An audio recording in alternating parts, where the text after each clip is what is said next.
Hoje é 11 de maio de 2021. Fala Márcia Chueire, direto de Cuba.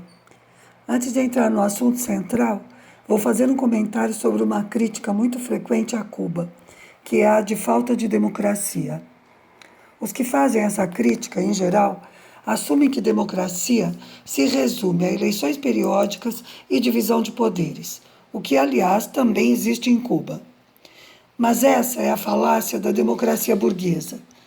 Porque se democracia é governo do povo, tem de ser muito mais que isso. Ela tem de garantir espaço e direito à participação popular, transparência das instituições, defesa dos interesses coletivos, enfim, poderíamos levantar muitos critérios. E a maioria dos países da nossa região não atende a nenhum deles. Basta ver o que está acontecendo na Colômbia e no Brasil, por exemplo. E agora vou ao tema da semana, que mostra como esses critérios de democracia verdadeira se cumprem em Cuba.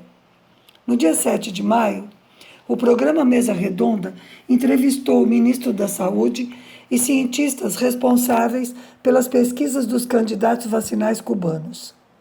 Eles compareceram para explicar por que a terceira onda da epidemia de Covid-19 aqui está se prolongando tanto e com um aumento expressivo dos casos positivos e de falecimentos. Além disso, o ministro expôs à população uma medida de emergência que será aplicada para enfrentar e reduzir os danos da Covid-19. Os números são realmente alarmantes.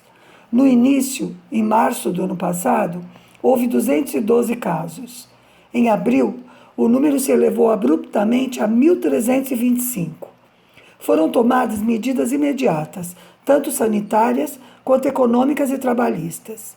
E em maio caiu para 545 e em junho e julho não chegou a 300 cada mês. Em agosto começou a segunda onda, com mais de 1.400 casos no mês.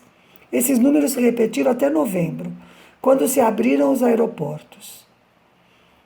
Em dezembro, a quantidade de positivos subiu para mais de 3.600 e em janeiro saltou para mais de 15 mil em um mês. Apesar do fechamento das escolas e de parte dos locais de trabalho, os números continuaram subindo. E este mês de abril foi o pior até agora, com mais de 30 mil casos.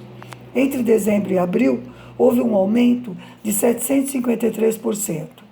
Além disso, o número de falecimentos subiu igualmente, com uma média em abril de 7,6 falecidos por dia. A taxa está em 2,1 por 100 mil habitantes. Havana é a província mais complicada por suas características de metrópole. Municípios contíguos, em muitos deles predominam edifícios multifamiliares e a mobilidade da população é alta. Esta tabela mostra que Havana é responsável por mais de 50% do total de casos positivos. E na última semana, a província teve, em média, 6 falecidos diários, o que representa 80% do total. Além disso, Havana tem 88% dos casos graves e críticos. Não há uma causa única para essa situação, mas uma das principais foi a abertura dos aeroportos, que permitiu a entrada de novas cepas, mais contagiosas e agressivas. Os estudos feitos com os casos recuperados e também com os falecidos mostram que em Havana predomina a variante sul-africana, mas no país já foram encontradas também a do Brasil e variantes autóctones.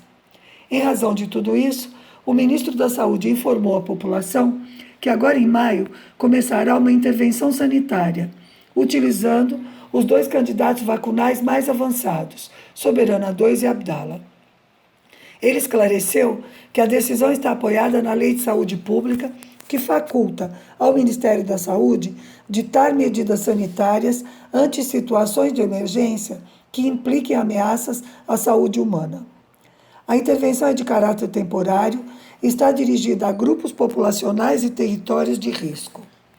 Os 2 produtos que serão utilizados para imunização iniciaram a fase 3 de ensaios clínicos e um estudo de intervenção em março, com resultados muito bons, o que também fundamenta a decisão, ou seja, que os benefícios dessa imunização serão maiores que um eventual risco. Toda essa informação e mais as explicações sobre cada candidato vacinal foram transmitidas em um programa da TV aberta em horário nobre para todo o país. Isso é garantir direito à informação e transparência das decisões.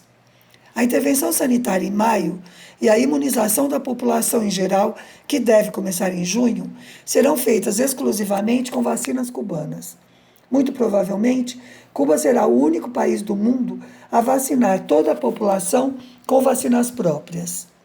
A decisão de um país pequeno e pobre de investir em ciência, pesquisa e produção representa soberania e defesa dos interesses nacionais e coletivos. Isso também é democracia. Mas o bloqueio dos Estados Unidos e seus cúmplices continua tentando impedir a entrada de alimentos e insumos à ilha, mesmo durante a pandemia. Por isso, os grupos de solidariedade de vários países estão realizando uma campanha internacional para o envio a Cuba de seringas e agulhas para a imunização. Tua solidariedade rompe o bloqueio. Você pode doar qualquer valor até o dia 30 de maio. Anote aí. A conta é da Câmara Empresarial Brasil-Cuba. Banco do Brasil, agência 4770, dígito 8, conta corrente 13844, dígito 4. Pix, CNPJ 34 131 511 0001-64. Cuba merece solidariedade. Por hoje é isso. Saudações socialistas.